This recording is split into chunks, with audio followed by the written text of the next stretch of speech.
नमस्कार दोस्तों, मैं सुनील दत्त पांडे फिल्म एक्टर। मेरे चैनल BCD डमरुआ में आप सभी लोगों का हार्दिक अभिनंदन, स्वागत और नमस्कार करता हूं।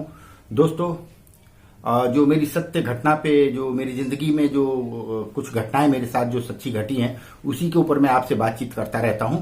और मैं जो ये वीडियो डालता हूं, ये आज की नई जनरेशन जो है, नए लोग हैं जो, उनके लिए एक प्रेरणा स्रोत भी है और उनको कुछ ज्ञान प्राप्त करने के लिए भी है इन सभी। तो इसी श्रृंखला में आज मैं आप लोगों से बातचीत करूंगा मेरी जिंदगी की जो घटना घटित हुई है उसके बारे में। तो हो सकता है वीडियो थोड़ा सा बड़ा हो जाए। आज हम लोग 5 भाई हैं और कहते हैं कि जो बड़ा भाई होता है वो पिता के समान होता है। बड़ा भाई जो होता है वो पिता के समान होता है और मुझे लगता भी ऐसा है कुछ कि ये सत्य है, इसलिए कि आप देखिएगा कि जब भी आप जो बड़ा भाई होता है वो शुरू से कुछ जवाबदारी जिम्मेदारियां अपनी अलग किस्म से समझने लगता है। छोटे भाइयों को वो ज्यादा प्यार भी करता है और एक ये महसूस करता है कि ये मेरे छत्र छांव में रहें। तो यहां बस ये कहना चाह रहा हूं कि जो बड़ा भाई होता है वो भी कहीं ना कहीं पिता के समान होता है। 1974 के आसपास की बात होगी, मुझे ठीक से ध्यान अगर आ रहा है तो पहले तो ये बता दूं आपको कि हम 5 भाई हैं। आपस में 1-2 साल 3 साल के छोटे बड़े थे, तो आपस में लड़ते झगड़ते प्यार करते थे। लेकिन जब हम लोग करीब 10 साल के आसपास होने को आए, तो चूंकि बड़े भाई साहब मेरे जो हैं वो थोड़ा सा सीरियस रहने लगे। उनका मूड कुछ इस तरीके से था, बोलते कम थे लेकिन सॉलिड बोलते थे और बहुत ही ज्ञान की बात बोलते थे। तो ये वीडियो में मैं ये बताना चाह रहा हूं कि जो बड़ा भाई होता है वो मुझे लगता है कुदरती गॉड गिफ्टेड होता है कि वो थोड़ा सा ही बड़ा होने के बाद से अपनी जवाबदारियां जिम्मेदारियों को ज्यादा अच्छी तरह से समझने लगता है। और भाई तो आपस में बड़े घुले मिले थे, लड़ाई झगड़ा करना, मारपिटाई करना, खेलना। लेकिन बड़े भाई साहब उस समय ही लगते थे हमें कि मतलब ये बहुत बड़े हैं। हम उनके सामने बड़ा अदब करते थे। उनका बड़े भाई साहब जो है उनका हम लोग बहुत अदब करते थे, बहुत इज्जत करते थे, बहुत सम्मान करते थे। तो हम चारों भाई उनके आगे चुप हो जाते थे। अगर वो आ रहे तो हम लोग ज्यादा शैतानी नहीं करते थे, चुप रहते थे।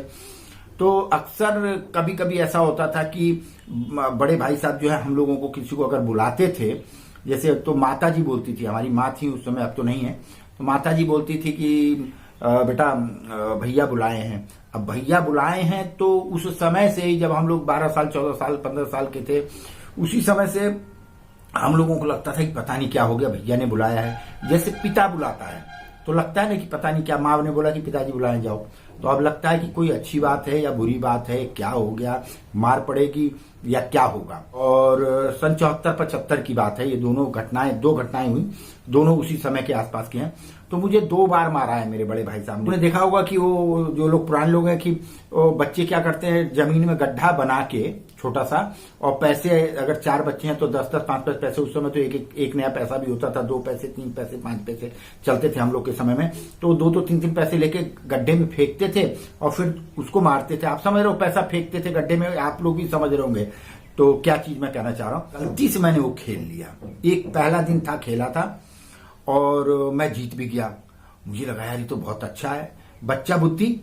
खैर घर आया, दूसरे दिन माँ ने कहा कि बेटा भैया बुला रहे हैं। तो मैं बोला अम्मा क्या हो गया? बोले जाओ देख लो, वही बताएंगे क्या हुआ। तो भैया के पास गया। जैसे मैं भैया के पास गया, उन्होंने तड़ाक से खींच के एक चांटा मारा मेरे को। कुछ बोला नहीं। बोला क्यों मारा चांटा मालूम है? तो भाई बड़े भाई ने मारा और इतना अदब करते थे, तो मैं समझ गया कि कल वाला जो है वो मैंने खेला है, कहीं ना कहीं से इनको पता चल गया है। तो उन्होंने बोला क्यों मारा, पता चला? तो मैंने कहा कि हाँ भैया, वो कल खेला था ऐसे गड्ढे में जो पैसा डालते हैं। तो बड़े भाई साहब ने बोला देखो एक बात ध्यान रखना, ये बहुत खराब चीज है, इसको कभी नहीं खेलना। मैंने बोला ठीक है भैया, नहीं खेलूंगा। और मैंने कहा ना कि जैसे पिता या बड़ा भाई, हमारे पिताजी जो थे, मुझे लगता है कि ज्यादा अदब हम लोग बड़े भाई का करते थे, पिताजी से भी ज्यादा अदब तो उनका भी करते थे, लिहाज करते थे, इज्जत कर। जो बड़े भाई का लिहाज और इज्जत और अदब बोला जाता है, वो हम लोग उससे भी ज्यादा करते थे। तो एकदम एक दिल में मेरे लगा, मैंने बोला यार इसका मतलब कल जो मैंने किया था वो कोई गलत चीज है, ऐसा नहीं करना चाहिए। मैंने बोला कि ठीक है, अब मैंने ये कर लिया कि जीवन में कभी भी ये नहीं खेलूंगा। इतना अदब करते थे तो वो मेरे दिमाग, हमारे दिमाग में ये हमेशा बैठ जाता था कि भैया ने अगर कहा कि ये गलत है तो वो गलत है, भैया ने कहा ये सही है तो वो सही है। तो दोस्तों शायद उस दिन मैंने बड़े भाई का थप्पड़ खाया और उस दिन के बाद मैंने कभी भी फिर वो नहीं खेला। मेरे को उसकी लत लग जाती और मैं शायद भटक जाता रास्ते से। दूसरी बार फिर एक बार मेरे बड़े भाई साहब ने मुझे बुलाया, साल 6 महीना की बात होगी या 1 साल 1.5 साल की बात होगी। गया तो फिर तड़ांग से एक थप्पड़ पड़ा।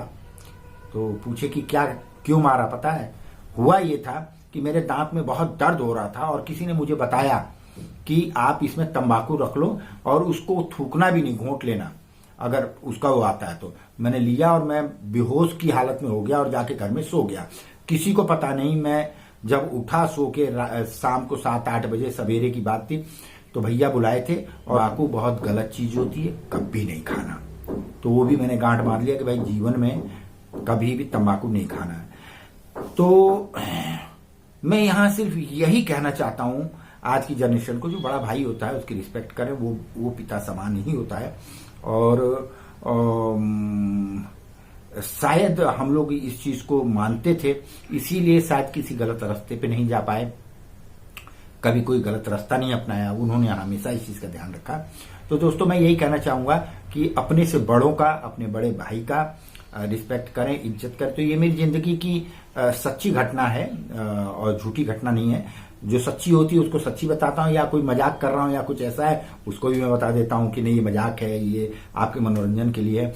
तो इसके अंदर जो शिक्षाएं होती है, मैं जो चीजें बताता हूँ मोटिवेशनल चीजें होती हैं, उसमें जो शिक्षा होती है उसको आप लोग लेने की कोशिश करें।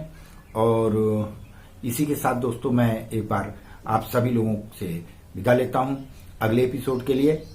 नमस्कार, जय हिंद, जय भारत।